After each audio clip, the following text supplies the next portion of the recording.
Pues vamos a dar inicio a nuestro análisis de este 9 de abril del año 2014.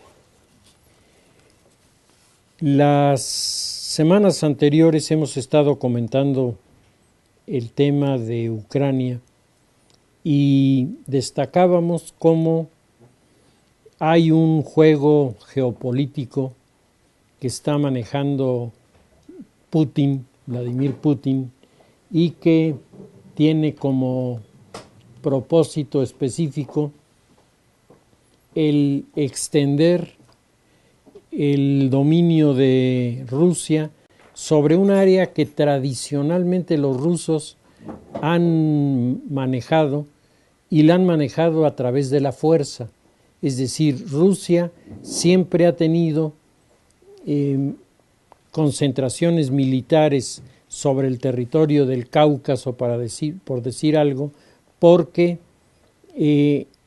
entienden en primer lugar la importancia de su presencia en esos territorios y en segundo lugar entienden también la dificultad de estar allí porque los nacionalismos en estos lugares están acompañados de un marcado tufo religioso musulmán que hacen extraordinariamente difícil el manejo de muchas situaciones.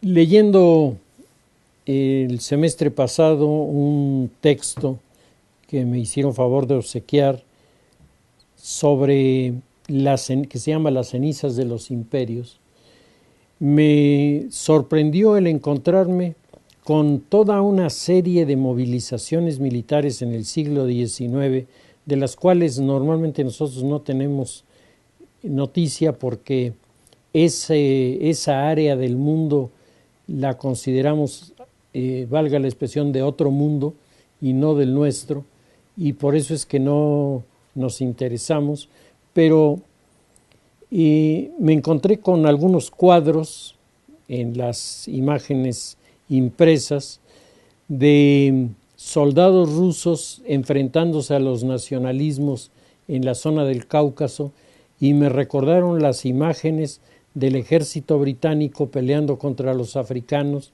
peleando contra los mahdistas, peleando contra los pakistaníes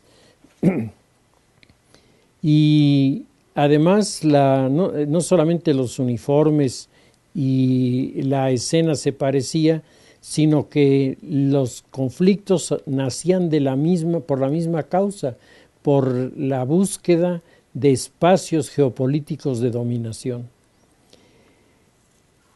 Esto yo creo que es importante tenerlo en cuenta porque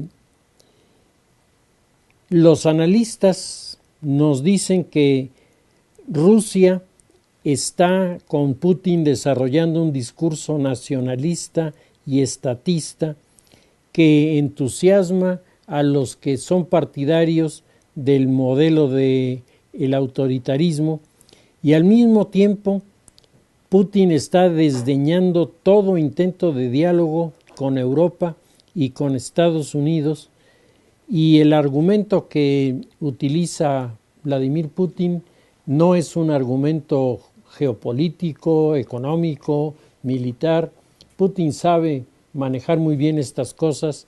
Dice que lo hace porque la Santa Rusia no tiene que explicarle nada a nadie. Es decir, se pone detrás de la Iglesia Ortodoxa y dice, nosotros aquí lo único que hacemos es reflejar lo que la Iglesia Ortodoxa nos está proponiendo. Putin tiene su mirada fija en la zona de Ucrania y para ubicarnos en la Segunda Guerra Mundial, los estrategas militares que entendían de la geopolítica que Karl Haushofer estaba proponiendo para el desarrollo de Alemania, establecieron como puntos fundamentales a conquistar en la zona del Cáucaso y en la zona del Mar Negro 3 sitios específicos. El primero fue ubicar el centro militar y naval más importante de Rusia, Crimea. Entonces, el ataque a Sebastopol de los alemanes fue una especie de maquinaria de relojería que funciona con una perfección impecable. Así operó la maniobra que les dio a los alemanes la captura de la ciudad de Sebastopol. Y con la captura de Sebastopol, la neutralización de la flota de guerra rusa en el Mar Negro. El segundo punto que escogieron los estrategas alemanes fue el Donetsk.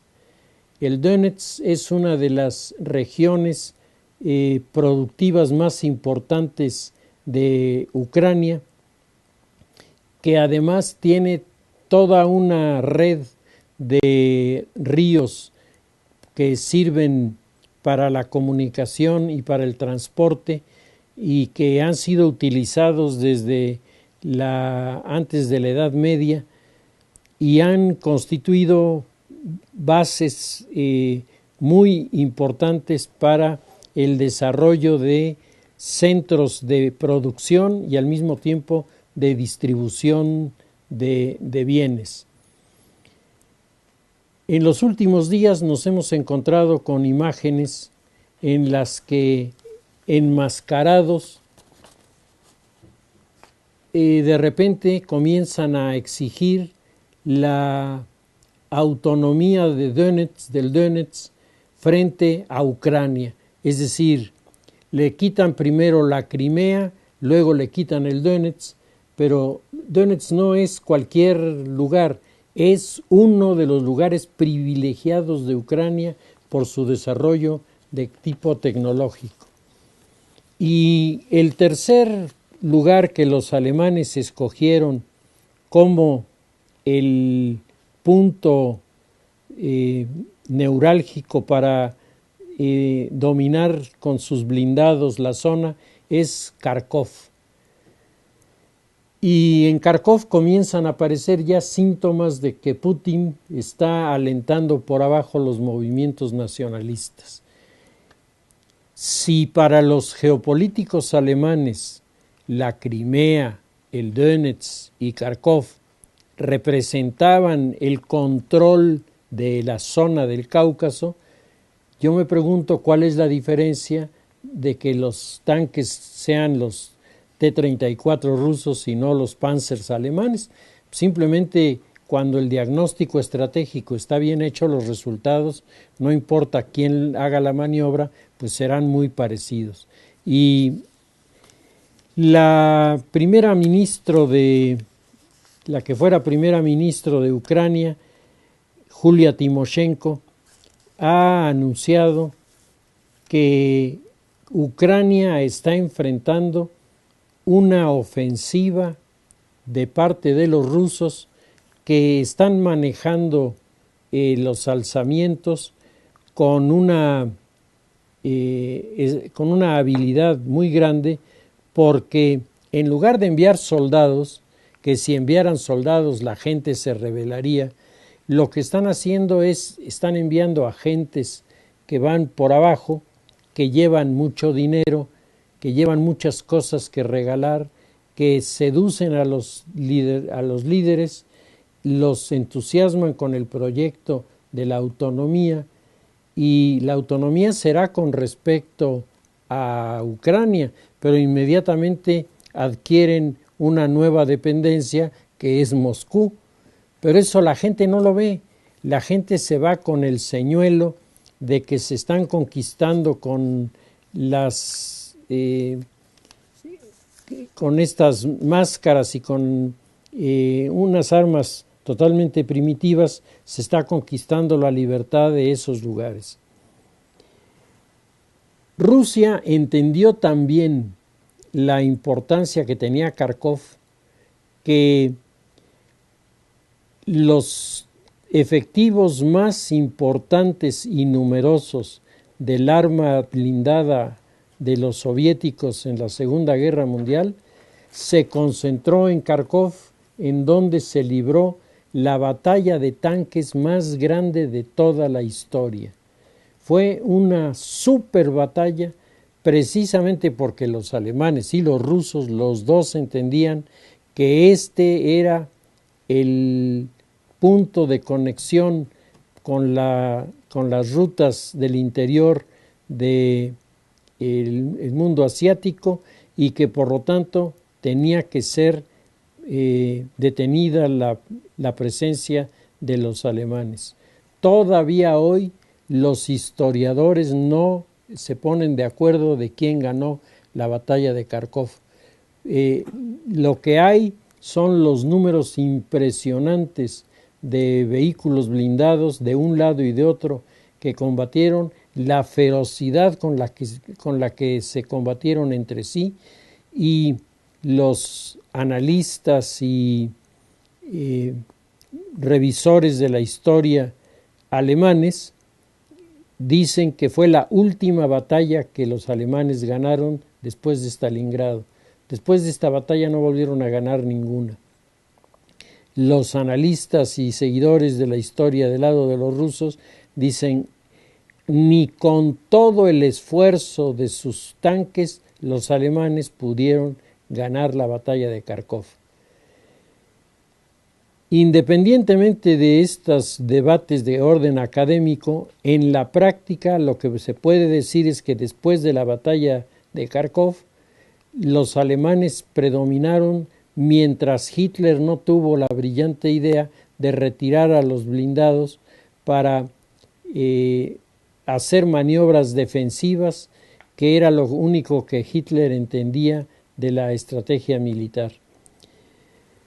Hoy, a un buen número de años de la Segunda Guerra Mundial, el escenario vuelve a ser el mismo.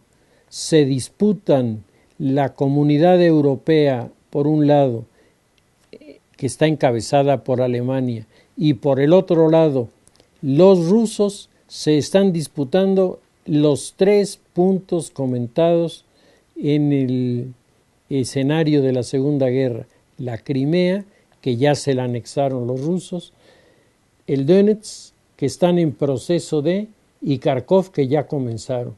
Entonces, cuando se hace alusión a que el gobierno de Putin está reviviendo las viejas estrategias de la geopolítica, me parece que no se está exagerando.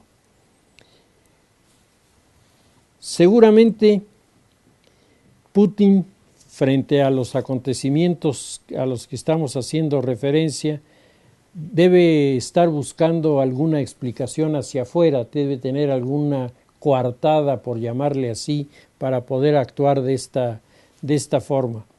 Y no sería raro que junto a la cabecera de Putin estuvieran las obras del poeta ruso Pushkin, que tiene toda una serie de reflexiones en verso con motivo de la represión y el alzamiento de los polacos en 1840, cuando Polonia era territorio de Rusia. En 1840, la nobleza polaca, muy cercana a la nobleza del Báltico, es decir, son dos grupos políticos, económicos, sociales, vinculados por lo alemán. Los apellidos son alemanes en la mayoría de los casos. Estos pensaron en organizar una revuelta que fue aplastada con lujo de violencia por el gobierno del zar. Alexander Pushkin, viendo que había una crítica feroz en Europa a lo que había hecho el zar, escribió un versito sobre la actuación de Rusia en una poesía titulada A los calumniadores de Rusia. Y entonces, en esta poesía, que decíamos es posible que esté en la cabecera de Putin, dice el verso: ¿por qué deliráis y os asombráis? ¿Por qué amenazáis a Rusia con el anatema? Dejadla en paz. Esta es una batalla entre eslavos, un problema antiguo y sobre todo doméstico.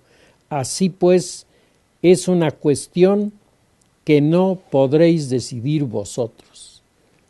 A mí me parece que este argumento de Pushkin es bastante potable para Putin, que ha de decir: Ucrania, Crimea, el Cáucaso son territorios de Rusia o han sido territorios de Rusia por siglos.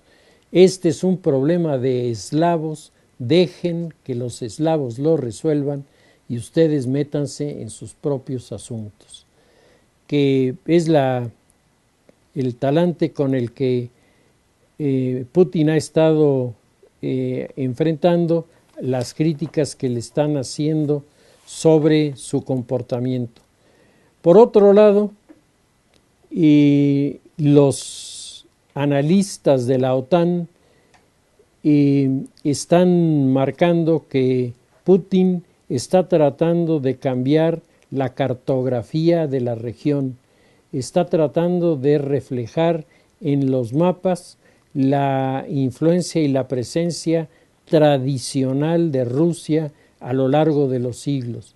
Esto pesa muchísimo porque los rusos tienen argumentos para presentar y decir: nosotros hemos estado aquí presentes durante tanto tiempo y por lo tanto el territorio es un territorio que pudiera considerarse ruso, prácticamente porque los rusos se han ganado en su ocupación en el tiempo ese derecho.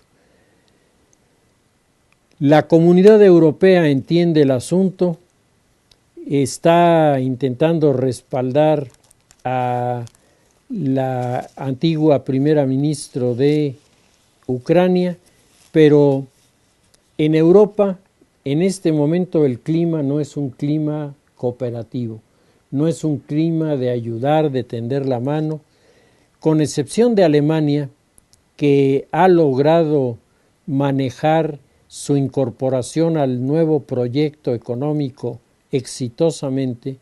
El resto de la Comunidad Europea tiene sus dificultades. Algunos tienen dificultades muy serias, otros tienen dificultades menores, pero todo mundo en este momento se encuentra involucrado en una serie de situaciones políticas, etcétera, que sin duda tienen su importancia y que nosotros también relegamos porque las noticias del mundo europeo nos llegan a nosotros con dificultad.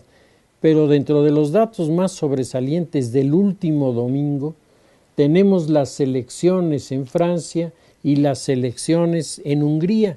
Las elecciones en Francia y en Hungría, los grupos más favorecidos por los votantes fueron los de la extrema derecha. En el caso de Francia, estuvieron como candidatos un sinnúmero de representantes del Partido del Frente Nacional. Este Partido del Frente Nacional es el partido que respalda al líder Le Pen, Jean-Marie Le Pen, que cuando menos hace 25 años era considerado como una especie de personaje de oprobio, que nadie quería tratar, que todo el mundo le daba la espalda, que todo el mundo lo dejaba con la mano en el aire porque nadie le quería saludar. Hoy Jean-Marie Le Pen se ha convertido de repente en la gran figura electoral y su hija Madeleine es la verdadera ganadora del cotejo porque logró darle los escaños en el Parlamento a un buen número de seguidores de su causa, lo que le va a dar una presencia en Francia muy importante. Jean-Marie Le Pen hace 20 años viene librando la batalla contra los inmigrantes. Los inmigrantes son un problema, los inmigrantes nos están quitando nuestra identidad, los inmigrantes tienen que estar regulados y sobre todo tiene que estar controlado el número de los que entran en el país. La hija de Jean-Marie Le Pen, Marina, Madeleine, no tiene esta visión. Madeleine dice los inmigrantes son, al final de cuentas, personas que andan en busca de trabajo. ¿Qué necesitamos? Necesitamos establecer un censo muy bien elaborado donde nos demos cuenta de cuántos de estos trabajadores pueden encontrar ocupación y darles ocupación con un buen salario, darles ocupación respetando sus derechos como si fueran socios de los sindicatos desde siempre y con ellos establecer un sistema de colaboración para convencerlos de que la mejor alternativa de un inmigrante es trabajar en industrias productivas.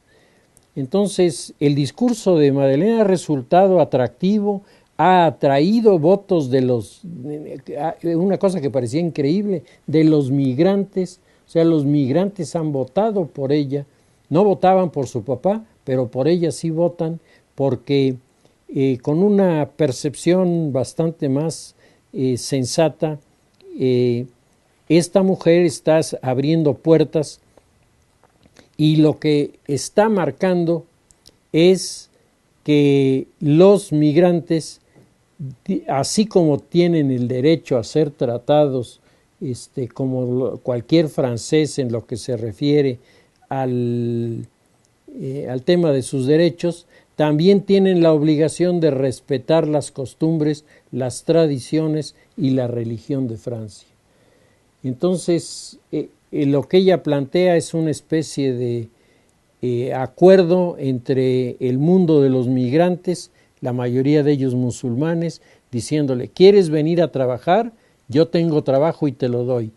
Pero si tengo trabajo y te lo doy, tú me vas a respetar mi identidad y no me vas a generar problemas. Entonces, esto ha convencido a mucha gente, tanto de los migrantes como de los no migrantes, que se han sumado al juego de esta pareja, el padre y la hija, que todavía hace apenas unos años se les consideraba algo así como representantes de una fauna en vías de extinción, y ahora de repente nada más y nada menos que ganan el proceso electoral por el número de diputados que eligieron para el Parlamento. Y la otra elección es la elección en Hungría. En la elección en Hungría, el partido ultranacionalista ganó 38% de los escaños, que se dice fácil, pero que le hizo dar un salto cualitativo de una votación que no levantaba nunca del 4 o 5% al 32%. Esto le ha dado una sacudida al sistema y el líder del partido además ha ido a hacer alianza con el primer ministro Orbán. Este primer ministro Orbán ha mostrado desde que subió al poder, una clara tendencia de acercamiento al bloque del fascismo húngaro, y hay que recordar que durante la Segunda Guerra Mundial el partido de la Cruz Flechada, que era el representante de la alianza con los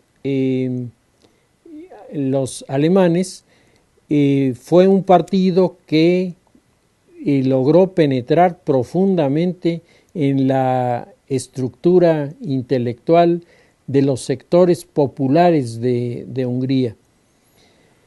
Durante la Segunda Guerra Mundial en Hungría ocurrió un fenómeno político-social muy original.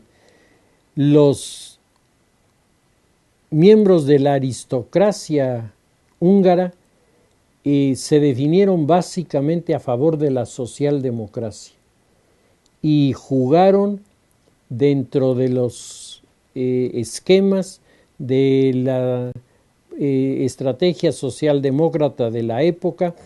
De hecho, tuvieron algunas relaciones y lograron algunos acuerdos con la socialdemocracia, y por lo tanto la aristocracia húngara jugó al centro izquierda, lo que llama la atención en una aristocracia tan peculiar en su comportamiento, gente muy rica, algunos de ellos extraordinariamente ricos, pero al mismo tiempo gente muy realista, que se dio cuenta de que no se podía jugar al conservadurismo en forma permanente sin perder.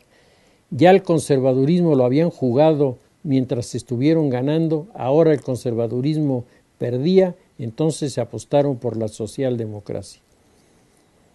Por otro lado, el partido de la Cruz Flechada, su ámbito de acción fue los universitarios, la gente que estaba estudiando en la universidad, los jóvenes universitarios, y fueron los grupos populares, porque la Cruz Flechada exaltaba muchísimo el nacionalismo de los húngaros, y una parte importante de su ideologización venía en unos cuadernillos donde traían la historia de Hungría vista desde la perspectiva de los grupos de la Cruz Flechada, destacando los personajes que en la historia habían peleado, por ejemplo, contra los turcos, el papel que había jugado la ciudad de Budapest, que son dos ciudades que se juntan para ser la capital de Hungría, qué papel habían jugado en la lucha contra los turcos. Todo esto era manejado con habilidad por los seguidores de la Cruz Flechada, que lograron tener en el sector popular una presencia que uno difícilmente hubiera podido imaginar. Le ganaron en este sentido durante un tiempo el escenario a la izquierda comunista, que solo se volvió más fuerte que este partido cuando termina la Segunda Guerra Mundial y comienza la Guerra Fría. La intervención de Rusia en Hungría liquidó al partido de la Cruz Flechada. No solamente lo liquidó, los rusos hicieron procesos contra los dirigentes de la Cruz Flechada, colgaron a un buen número de sus dirigentes, y este organismo había permanecido, digamos, allá en la clandestinidad hasta ahora que vuelve a regresar y juega otra vez con las mismas categorías con las que jugaba en el pasado. Y Orbán, que dicen que más que demócrata es un dictador disfrazado de abuelito cariñoso, está esperando el momento para, en alianza con el partido, que la alianza entre el partido del primer ministro y el grupo de la nueva derecha significarían básicamente el control del Parlamento con la mitad más uno en las votaciones, es decir, estarían en posibilidades, según la Constitución húngara, de hacer modificaciones, porque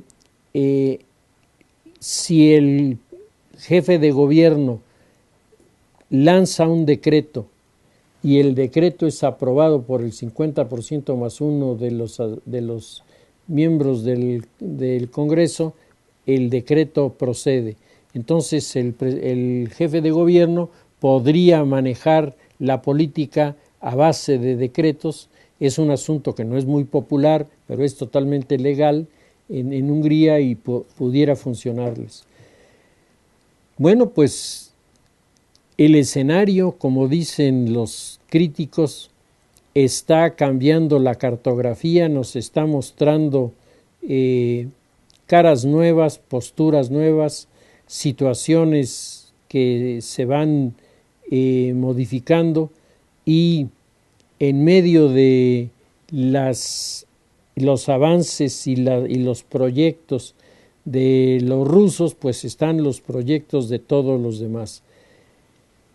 Putin, para cerrar este tema, Putin ha declarado en los últimos días que lo que a él no le gusta de lo que está sucediendo es que China lo está presionando y lo está empujando. China está queriendo que Putin precipite las acciones, y Putin se pregunta cuál puede ser el interés de los chinos para empujarlo a él, y desde luego él dice que aunque las relaciones con China están en inmejorable situación, el que le den de empujones no le parece ni lo más correcto ni lo más prudente. Por otro lado, China está tratando de arrastrar a Rusia a comprometerse en el asunto de Siria.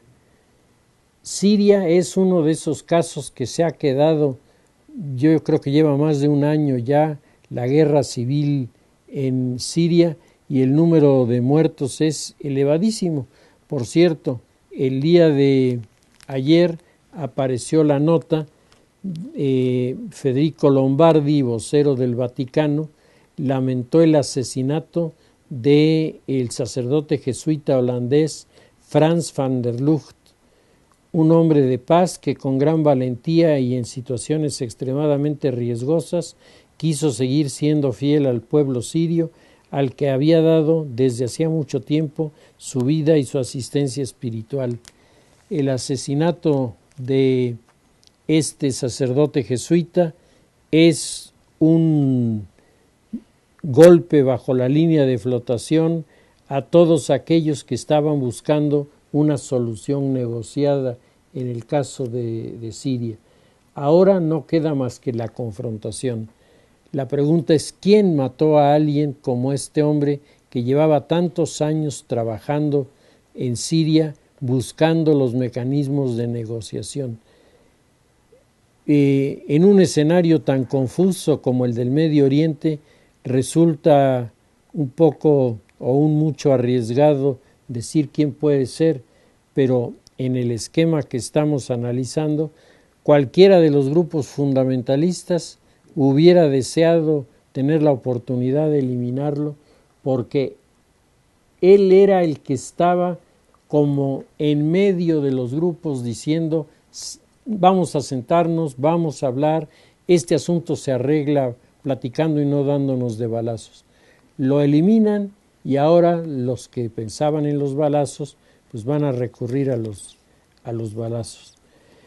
Pues Rusia tiene una base aeronaval en Siria, y China está intentando presionar a Rusia para que los infantes de marina rusos desembarquen en Siria y se comprometan en la defensa del presidente al-Assad, que es el causante de todo este problema.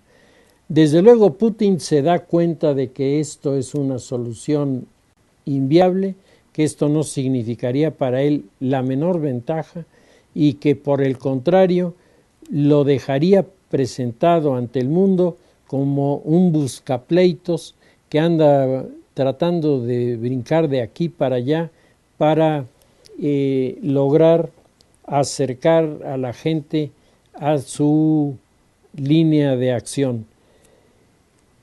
De esta manera, pues los chinos están actuando ya como factores en el campo internacional. Los chinos acaban de inaugurar el portaaviones más grande del mundo asiático, que es propiedad de los chinos y que, según las descripciones que hacen los marinos chinos, este barco tecnológicamente estaría muy por encima de los barcos norteamericanos, que son los que vendrían en segundo lugar. Los norteamericanos no coinciden con este criterio. En una de las revistas especializadas sobre tema de armas, en la última semana aparece un artículo sobre este tema y me parece que el comodoro que firma el documento pues tiene argumentos muy sólidos para decir que los chinos tienen un portaaviones grandote. O sea, dice hasta allí la alabanza al portaaviones, porque el portaaviones carece de una serie de recursos que tienen los portaaviones norteamericanos. Y el otro argumento que me parece no puede dejarse de lado es: los chinos nunca han tenido una operación con un portaaviones, nunca. No podemos decir ni que son muy buenos ni que son muy malos. Simplemente lo que decimos es, a diferencia de los portaaviones norteamericanos que han intervenido en la guerra del Golfo, que han intervenido en el asunto de Libia, que han intervenido en innumerables escenarios, y entonces los pilotos, los oficiales, están familiarizados con el ambiente de tensión de las batallas. Ellos tienen esta ventaja frente a los chinos, que en su vida han tenido esta experiencia. Sin embargo, no cabe duda, China da un paso más adelante, porque China nunca había sido, sí había sido potencia naval hace muchísimos años. Antes del descubrimiento de América, hoy se ha demostrado que los chinos tenían unos barcos excepcionales con los que hicieron un periplo sobre las islas del Pacífico verdaderamente interesante, pero después, por alguna razón que no está muy precisa, los chinos recibieron la instrucción de abandonar la construcción de barcos y el emprender viajes por mar en los barcos que tenían. Y entonces China se hundió cuando, a finales del siglo XIX, China compra varios barquitos de los que tenían los ingleses y los americanos guardados ahí porque ya no servían. Los compran los chinos, y entonces los chinos cometen la insensatez de retar a duelo a los japoneses. Y entonces los japoneses, en la batalla del río Yalu, que es un río de Corea, en la batalla del río Yalu hacen pedazos a la flota de guerra, entre comillas, nueva de los chinos, y Japón queda como la gran potencia naval de estos territorios. Bueno, hoy Japón se está enfrentando a las provocaciones de Corea del Norte, que el primer ministro, además de dar instrucciones de cómo debe peinarse la juventud, lo que verdaderamente es risible, está también dando instrucciones para lanzar misiles a las costas del Japón en un plan de provocación. Hace algunos años, cuando un escenario así se configuraba, todos los analistas nos íbamos a buscar a los chinos, porque detrás del asunto de Corea estaba la mano de China. Hoy no.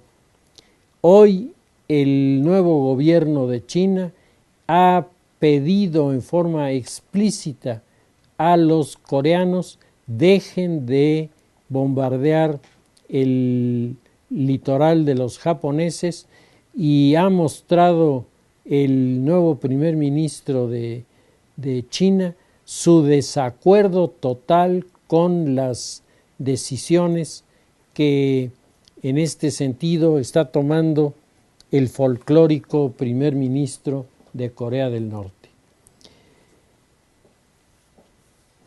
Para concluir el tema de lo nacional, de lo internacional, y solamente hacer mención de que el problema de Venezuela se sigue complicando. El día de antier, la jefa de corresponsales del canal de televisión venezolano Globovisión fue secuestrada por personas encapuchadas y armadas en medio de la manifestación. Y esto, que es el más puro estilo del MININT cubano, es decir, los grupos de inteligencia de los cubanos, pues nos demuestra en primer lugar que los asesores cubanos siguen actuando en Venezuela, y luego que la situación de Venezuela pues parece no tener fin, se va complicando cada vez más. Por lo pronto, el problema número uno de Nicolás Maduro no es la diputada Corina que lo está desafiando. El problema número uno es la inflación más alta de América, la tiene en este momento Venezuela. Eso es un golpe terrible para los venezolanos. Está golpeando en primer lugar la capacidad de consumo del salario de los venezolanos, y está por otro lado limitando muchísimo las maniobras económicas de este país. La denuncia presentada ya en diversos escenarios por los opositores venezolanos comienza a configurar una imagen de Maduro que nos lo muestra en el momento más difícil y más lento de su carrera política. Sobre el tema de México, sobre la situación nacional, a mí me parece que hay varios temas que manejar. El día 5 de abril se reunió la Escuela Nacional de Cuadros del Partido Revolucionario Institucional, y sus dirigentes, al hablarle a los jóvenes allí presentes, a los jóvenes priistas, les pidieron que actuaran con ética. Y bueno, yo aplaudo que les pidan que acaten la ética. Me parece que esto deberían hacerlo todos los partidos, pedirles a los jóvenes que acataran la ética. La pregunta es, ¿qué significa la ética para ellos? Porque el tema de la ética ha venido siendo desde principios del siglo XX uno de los temas filosóficos de mayor discusión. Están desde luego los liberales, que para los cuales la ética es siempre circunstancial y por lo tanto no es una ciencia que se pueda desarrollar, es más bien una especie de intuición de lo que se tiene que hacer, muy en la línea del pensamiento de Kant. Entonces, la moral, la acción moral, nace de la decisión personal que yo tengo de volverme ejemplar para los demás en la solución de los problemas, mostrando una conducta en la que lo que se busca es el beneficio de los demás y quedando como testimonio el que yo lo hago para que otros lo puedan hacer. Entonces, esta es la visión de los kantianos. El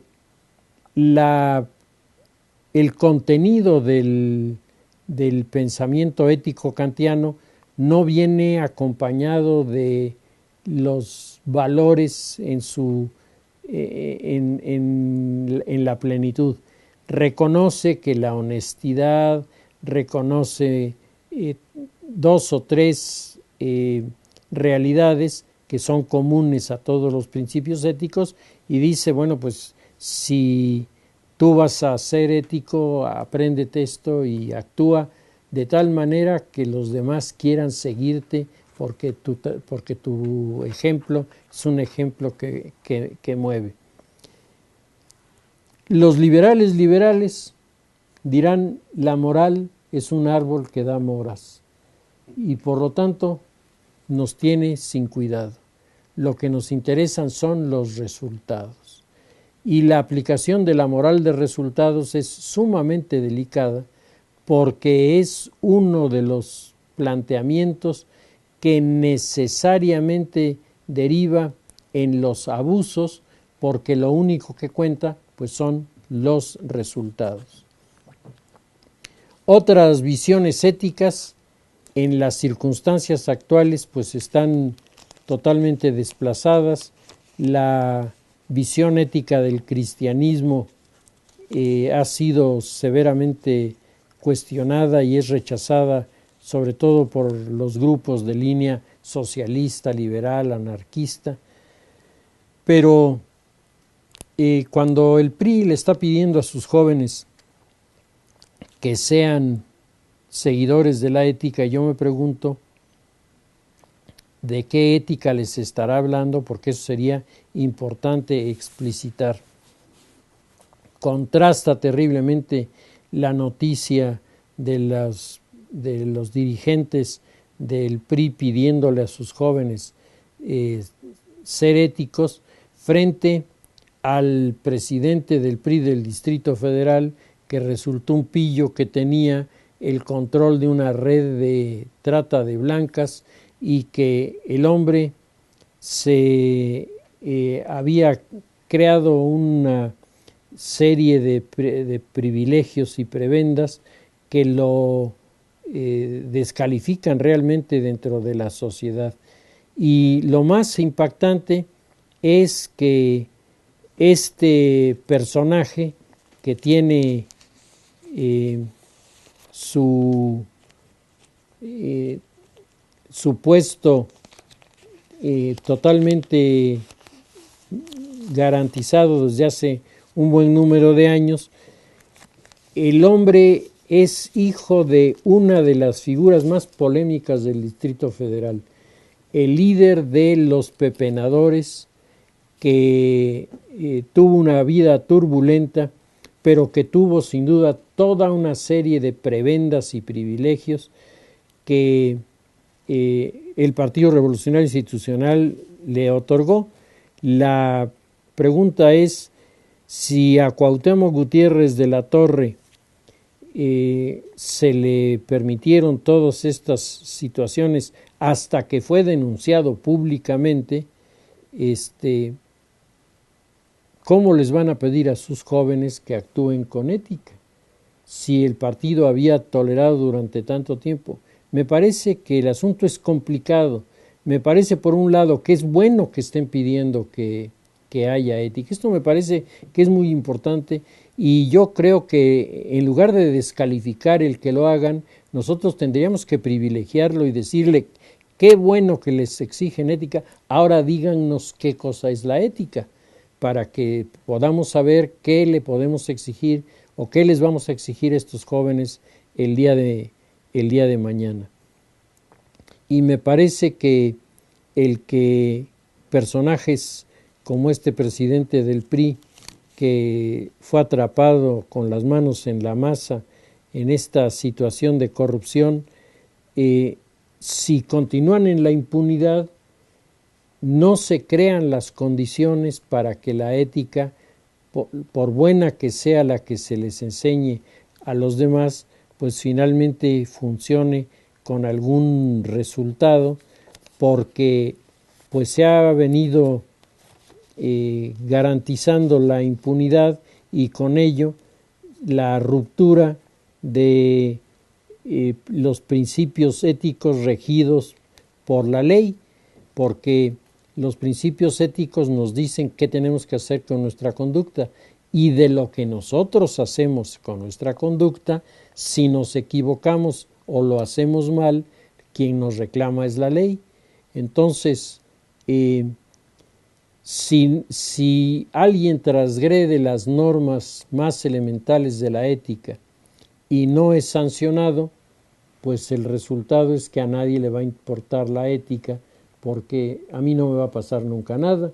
Si yo tengo los amarres adecuados, pues yo puedo hacer prácticamente lo que quiera. A mí me llamó muchísimo la atención que en su campaña por la capital, para ser presidente del PRI de la capital, Cuauhtémoc Gutiérrez propuso incorporar al Código Penal la castración química a violadores. Y entonces con esto él armó la campaña del Distrito Federal, mientras por otro lado pues él tenía su escuelita de trata de blancas que deja verdaderamente mal parado al Partido Revolucionario Institucional y particularmente al área de sus militantes en la Ciudad de México. Por otro lado, grupos del sector privado han dado a conocer una muy interesante encuesta en donde nos dicen que de los maestros que existen en nuestro país, 39,222 son aviadores,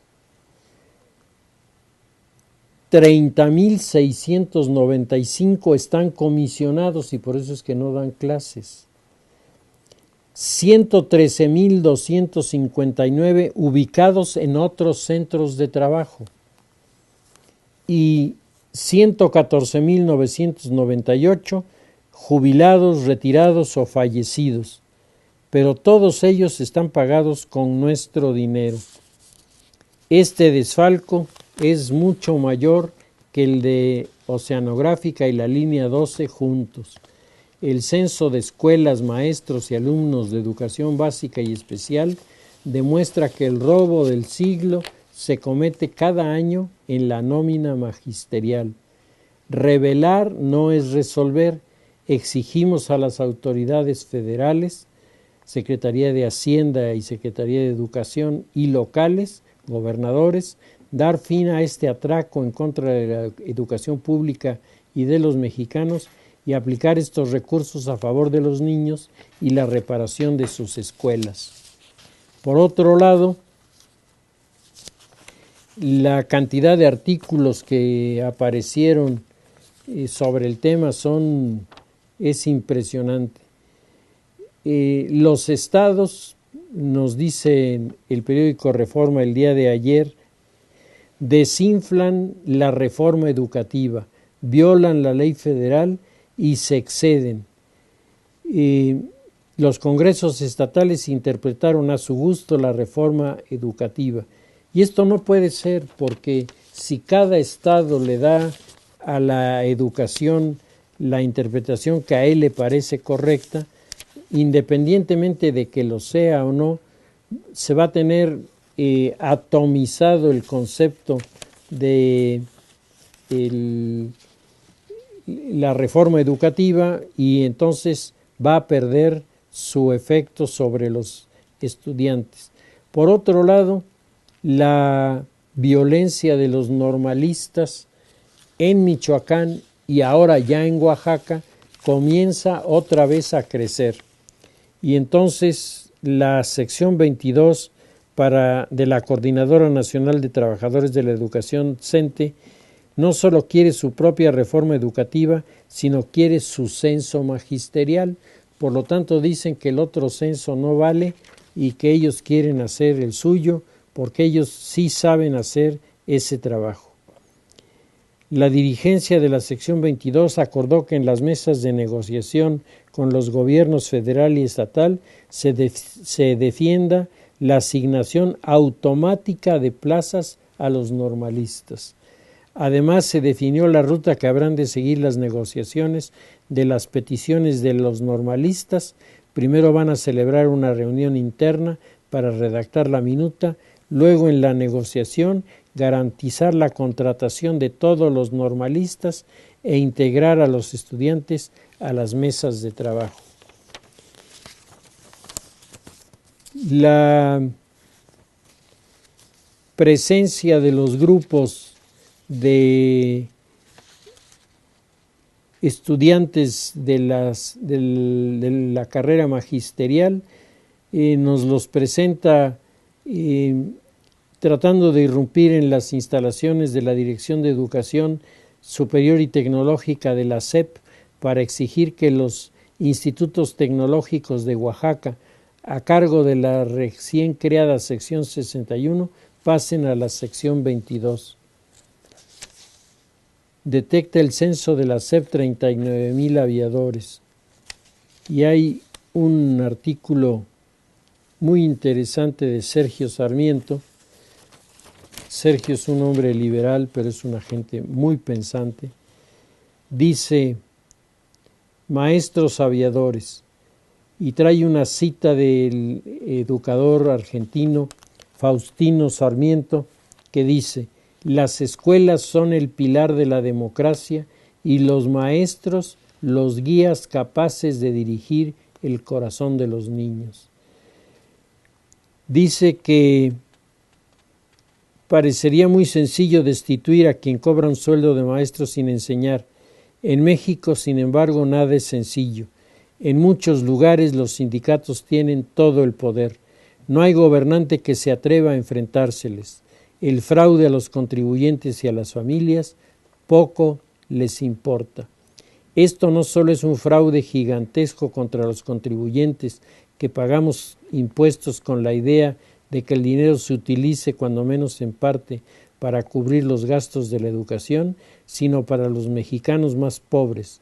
Aquellas familias que más necesitan una buena instrucción pública son las que tienen que reasignarse a tener a sus hijos en aulas atestadas y en las que se imparte una instrucción de muy baja calidad. Pues el tema de la reforma educativa sigue en el candelero, seguimos en medio de buenas propuestas, buenos intentos, buenas intenciones, pero resultados que todavía nos resulta prácticamente imposible el poder cuantificar. Si les parece, dejamos nuestro análisis ahí, continuaremos la semana próxima.